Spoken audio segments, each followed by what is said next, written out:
취준생들이 어려워하는 우리나라 기업 직무 정보 알맞게 요리해서 먹기 좋게 한상 가득 차려드립니다. 분석 데스크 시간. 오늘은 마이멘토의 류수환 취업연구소 소장님과 함께합니다. 소장님 안녕하세요. 안녕하세요. 네, 지난주에 이어서 우리 오늘 분석 데스크 시간에 또 만나 뵙게 됐습니다. 예.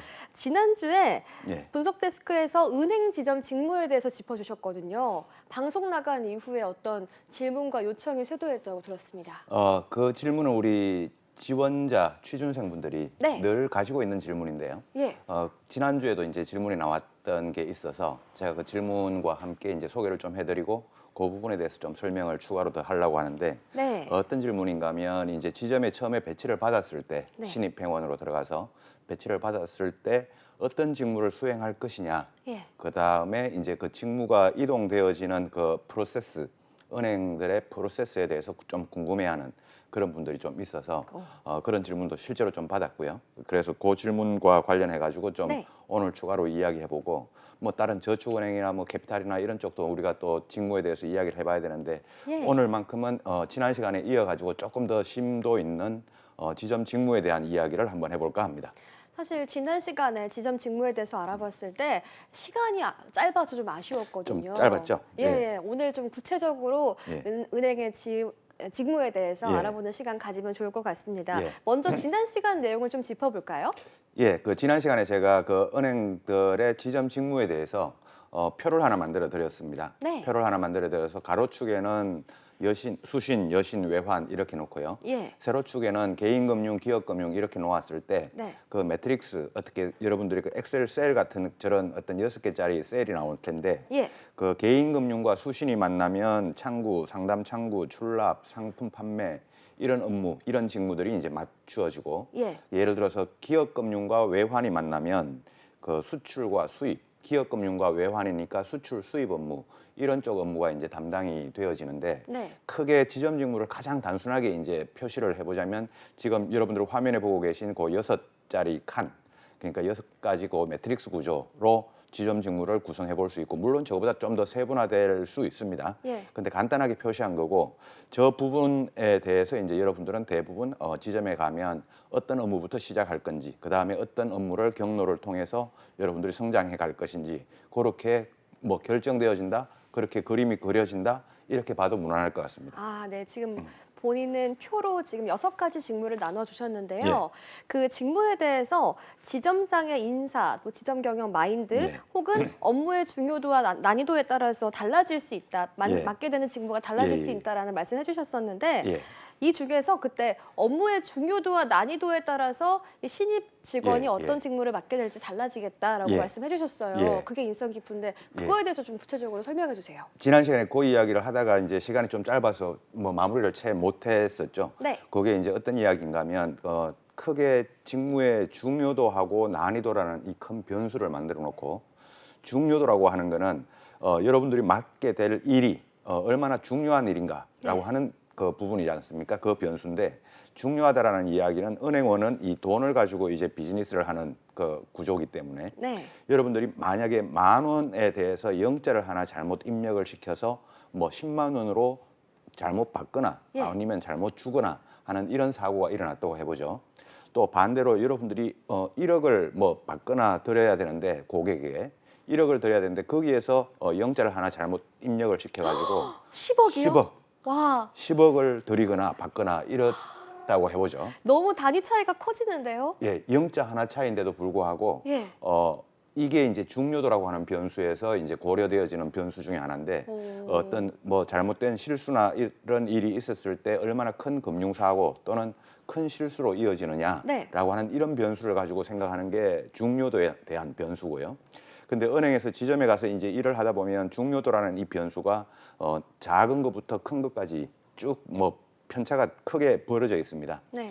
그래서 이제 아무래도 신입 행원 분들은 중요도가 좀 낮은 일부터 시작하는 게 이게 정상이겠죠. 네. 그다음에 이제 그 난이도라고 하는 변수가 있는데 이 직무의 난이도는 그냥 우리가 은행에 가보면 여러분들이 이제 뭐 창구에서 업무를 보거나 하면 그냥 입력 그 단말기에 입력을 단순하게 시키고 그다음에 뭐 확인할 거 확인하고 그다음 계산기 한번 두드리면 이렇게 업무가 해당 업무가 종결이 되는 이런 업무도 있는 반면에 네. 어떤 한 가지 일을 수행을 할 때 한 가지 직무를 수행할 때 끈끈이 내부 규정집을 또 찾아보고 연관된 규정을 찾아보고 또 외부에 관련된 법률을 찾아보고 다른 은행에 또 질문도 해보고 해야 되는 이런 일이 네. 있을 수가 있습니다. 이런 일이 이제 하기가 좀 어렵다는 거죠. 이게 이제 난이도에 대한 변수인데 어렵겠네요. 이런 네. 일도 지점 직무 중에서 이제 편차가 쭉 벌어져 있습니다.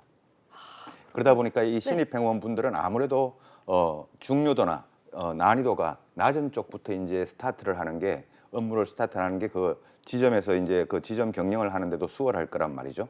그러다 보니까 제가 아까 보여드렸던 그 표 중에서 개인금융, 기업금융, 그다음에 수신, 여신, 외환이 있는데 그 중에 오른쪽으로 갈수록 그다음에 개인금융에서 기업금융으로 갈수록 직무의 중요도와 난이도는 조금씩 높아진다라고 이렇게 볼 수 있습니다. 그래서 대출과 외환은 뭐 비슷한데요. 그럼에도 불구하고 가장 낮은 쪽이 어딘가 하면 저 수신 쪽과 개인금융이 만나는 저쪽 분야가 그나마 상대적으로 저 분야가 절대적으로 낮다는 게 아니라 다른 직무들에 비해서 상대적으로 낮다 보니까 여러분들이 신입 행원으로 들어가서 지점에 배치를 받으면 그래도 첫 번째 어떤 직무를 담당하게 되는 그 직무가 개인금융과 수신이 만나는 조셀에서 여러분들이 이제 직무를 담당하게 될 그 가능성이 커지는 게 이게 보통 평균의 그 일이고 네. 반드시 다 그렇다는 건 절대로 아닙니다. 그건 지점 상황에 따라 조금씩 달라지는데요. 아, 네. 평균적으로는 수신과 개인금융이 만나는 조셀에서 여러분들의 직무가 담당이 되어질 가능성이 높아 보입니다. 아무래도 업무의 중요도와 난이도가 낮은 직무부터 시작을 하게 되니까 신입 회원들은 기업 금융보다는 개인 금융의 분야에서 주로 근무할 가능성이 높다고 이야기를 해주셨습니다. 예. 그렇다면 우리 자소서나 면접에서 예. 나는 기업 금융에 가고 싶다, 예. 혹은 외환 업무를 담당하고 싶다 이런 예. 사람들도 분명히 있을 텐데 예. 그럼 이런 사람들도 일단 처음에는 개인 금융부터 시작을 하게 되는 거예요? 예. 그 요 부분에 있어가지고 그럼 처음부터 이제 개인 금융을 이제 시작해야 되는 경우가 많으니까 네. 우리 취준생분들이 아예 그냥 개인 금융을 희망하는 업무로 이렇게 자소서에 적을까? 네. 아니면 면접에서 그냥 개인 금융을 희망한다고 이렇게 말을 할까라고 하는 이런 고민을 하시는 분들도 계신데요. 그럴 필요는 일단 전혀 없어 보이고 일단은 지점에 들어가면 개인 금융부터 스타트할 가능성은 높습니다. 그러나 여러분들이 계속 그 개인 금융만 하는 건 아니기 때문에 네. 지점에서는 이 직무순환 이동 제도라고 하는 게 있습니다.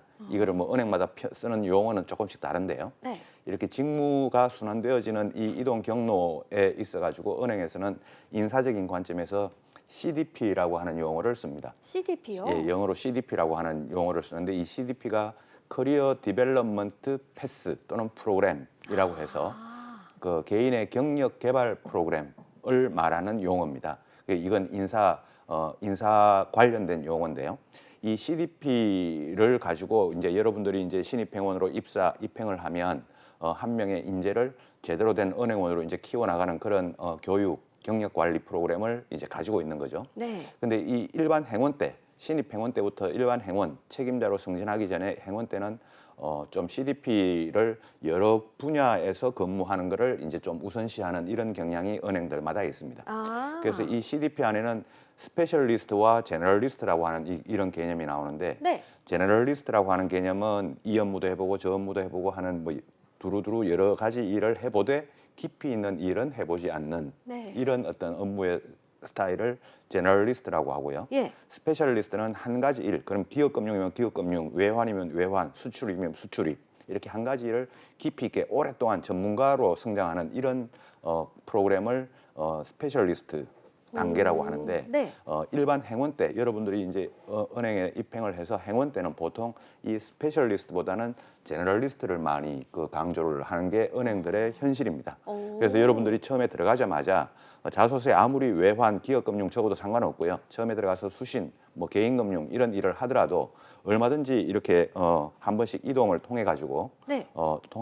기업금융이나 외환으로 갈 기회는 얼마든지 또 주어지니까 자소서에 적었던 또는 면접에서 언급했던 그 여러분들이 희망, 직무 또는 희망 목표가 실제로 은행 들어가서 내가 맡는 개인금융 일과 조금 배치된다고 하더라도 이건 그렇게 오래 가지는 않는다라고 이렇게 생각을 하시면 될 것 같습니다. 네. 최근에 이 신입행원 채용 공고를 봤을 때 제가 좀 눈에 띄었던 것 중에 하나가 IT 직무를 굉장히 많이 뽑는다 이런 인상을 네, 받았거든요. 예. 그럼 처음부터 이 스페셜리스트 양성을 목적으로 뽑는 경우도 있을까요? 그렇죠. 그 금방 말씀하신 우리 IT 관련된 게 네. 일반 행원 분야와 관련해서는 스페셜리스트 분야이긴 하지만 네. IT 안에서도 또 스페셜리스트가 있고 제너럴리스트가 또 따로 있습니다. 어. 예를 들어서 IT 안에서도요. 뭐 프로그래머가 있고 뭐 네. 소프트웨어가 있고 뭐 네트워크 장비가 있고 뭐 서버 관리가 있고 이런 어떤 세부 분야가 있는데 네. 그 세부 분야에서 또 깊이 있게 파고 들어가는 그런 스페셜리스트 분야가 있고 IT 분야 안에서도 서버도 담당해보고 네트워크도 담당해보고 뭐 유지 보수도 담당해보고 개발도 담당해보고 이렇게 여러 일을 둘러 이제 같이 겸해보는 이런 그 제너럴리스트로의 양성 이런 계획도 세우고 있는데 네. 그 IT 분야 이외에 예를 들어서 지금 현재 채용 공고상에 은행들에서 채용 공고상에 좀 처음부터 스페셜리스트를 좀 육성시키고 싶다라고 해서 이렇게 채용하고 있는 분야가 있다면 네. 그거는 주로 글로벌 금융, 그다음에 디지털 뱅킹, 그다음에 PF 구조화 금융, 뭐 이런 부동산 금융 이런 사이드가 있다면 채용 공고상에 이런 공고가 있다면 그런 분야는 처음부터 좀 전문화된 그런 인재로 육성시키고 싶다라는 그런 은행들의 의지로 네. 볼 수 있을 것 같습니다.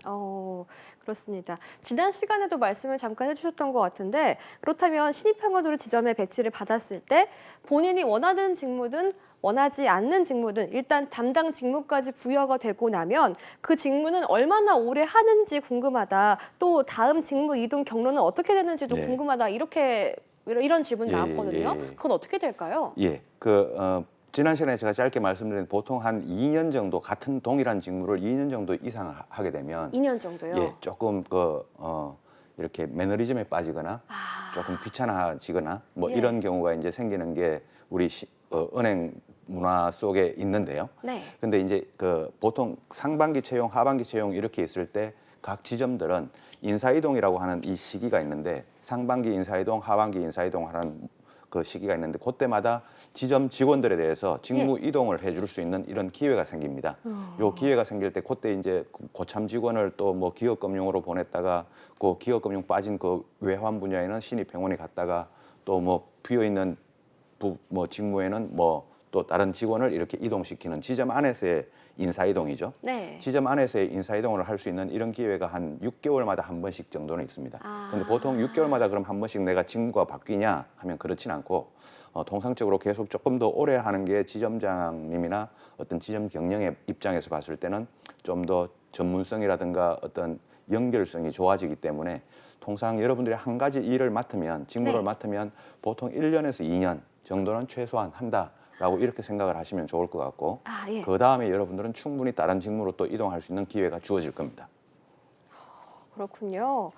또 궁금해지는 게 지점장이나 상사분들이 시키는 대로만 직무를 담당해야 되는 건지 예. 행원분들의 이 의사나 어떤 직무를 하고 싶다라는 의지 표현, 뭐 1지방, 2지방 이런 네. 식으로 받는지 이런 통로가 있는지도 궁금해요. 그렇죠. 신입행으로 들어가서 이제 그 수신 개인금융과 만나는 그 일을 그 직무를 맡아서 하고 있는데 예. 그 일을 저는 진짜 하고 싶었던 일이 아니다라고 했을 때 네. 나의 의사 표현을 할 수 있는 방법이 있냐라는 이런 그 통로인데요. 네. 이런 통로는 은행 안에 뭐 여러 가지 통로가 있습니다. 그 중에 가장 이제 대표적인 통로만 네. 한 3가지 정도를 말씀드리면 지점 안에서 이 직무를 이동하고 싶을 때입니다. 첫 번째. 예. 지점 안에서 직무를 이동하고 싶을 때 여러분들은 여러분들이 같은 팀으로 속해 있는 그 팀장님, 네. 그러니까 주로 이제 차장님이나 부지점장급쯤 될 텐데요.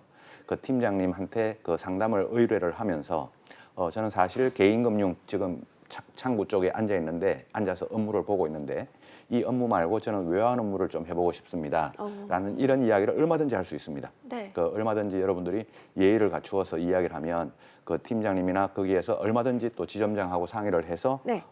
여러분들의 직무를 이동시켜 줄 수 있는 그런 기회가 얼마든지 생기고요. 경우에 따라서는 여러분들이 지점장님한테 다이렉트로 저 이동 한번 해보고 싶습니다. 직무 이동 해보고 싶습니다. 이렇게 이야기를 하셔도 됩니다. 그다음 두 번째가 이제 지점 간의 이동. 내가 A 지점에 근무하고 있는데 난 B 지점으로 이동하고 싶다. 네. 뭐 갑자기 이사를 했는데 거리가 멀어졌다. 뭐 이런 경우 있을 수 있죠. 집 근처로 가고 싶다 막 이런 것도 돼요? 맞습니다. 저 집 근처로 배정해 주세요. 맞습니다. 됩니다. 예.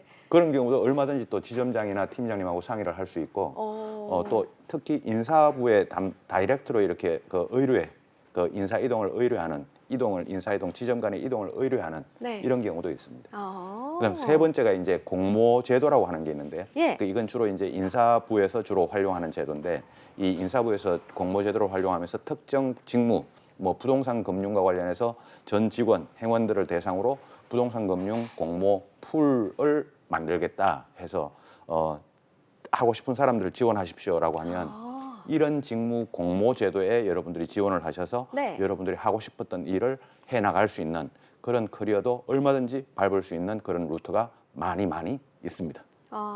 이 되게 합리적이고 또 유동적으로 지점 간의 이동 혹은 직무 이동이 가능하다라고 말씀해 주셨습니다. 오늘도 은행 지점 직무와 직무 이동, 인사 이동, 공모 제도 등에 대해서 도움이 되는 설명을 많이 들었는데요. 마지막으로 우리 은행 취업을 생각하는 지원자들에게 한 말씀 해주시죠. 네, 이제 곧 그 상반기 면접 시즌도 오고 여러분들은 이제 지금 좀 가슴이 두근두근 하고 있지 네. 않겠습니까? 상반기 지금 지원하고 계신 분들요. 네.